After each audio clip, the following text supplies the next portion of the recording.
बादलों की छांव, हवा की धुन और पहाड़ों की सुरक्षित छांव में एक छोटे से गांव का नाम था चंदनपुर। इस गांव में रहने वाले लोग आपस में बहुत प्रेम करते थे और साथ ही साथ एक दूसरे का समर्थन भी करते थे। चंदनपुर में एक बच्चे का नाम था विक्रम। विक्रम बहुत ही जिज्ञासु और साहसी बच्चा था। उसका सपना था कि वह दुनिया के हर कोने को जाकर देखे और सीखे। एक दिन विक्रम के गांव में एक वृद्ध यात्री आया। वह बहुत ही विद्वान और अनुभवी व्यक्ति था। विक्रम ने उससे कई प्रश्नों के उत्तर मांगे और उसके अनुभवों को सुनकर वह प्रेरित हुआ। वृद्ध यात्री ने विक्रम को कहा, बेटा, जब तुम पर्वतों के ऊपर चढ़ोगे तो तुम्हें एक अनोखा रहस्यमय अनुभव मिलेगा। इस बात को सुनकर विक्रम का मन काफी उत्साहित हुआ। वह तत्परता से तैयार हो गया और अगले ही दिन पर्वतों की ओर निकल पड़ा। जब वह पर्वतों के ऊपर चढ़ रहा था तो उसने एक गुफा देखी। वह उत्साहित होकर गुफा की ओर बढ़ा।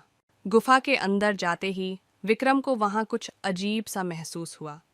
वह एक पुरानी पुस्तक और कुछ रहस्यमय और चमकदार रत्नों की खोज करने लगा।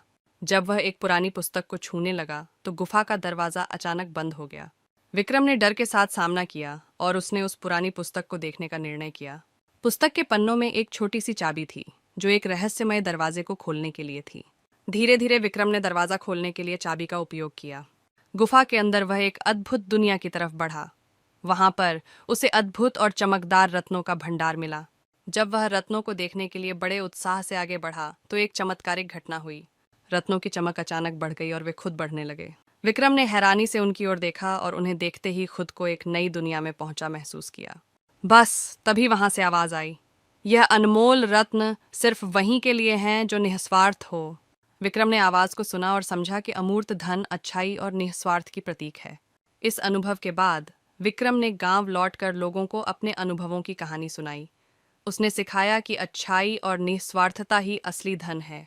ये कहानी हमें यह सिखाती है कि जब हम निस्वार्थता से काम करते हैं तो हमें अनमोल धन की प्राप्ति होती है जो अनंत है और हमें नई और अद्वितीय दुनिया का अनुभव कराता है। इस यात्रा से हमें यह सीखने को मिलता है कि जिस तरह की स्थितियों में हम अपने स्वयं को रखते हैं वह हमारे जीवन को कैसे प्रभावित करती है। यह हमें उत्साहित करती है कि हमें अपने लक्ष्यों की प्राप्ति के लिए संघर्ष करना चाहिए, चाहे वह कितना भी कठिन हो।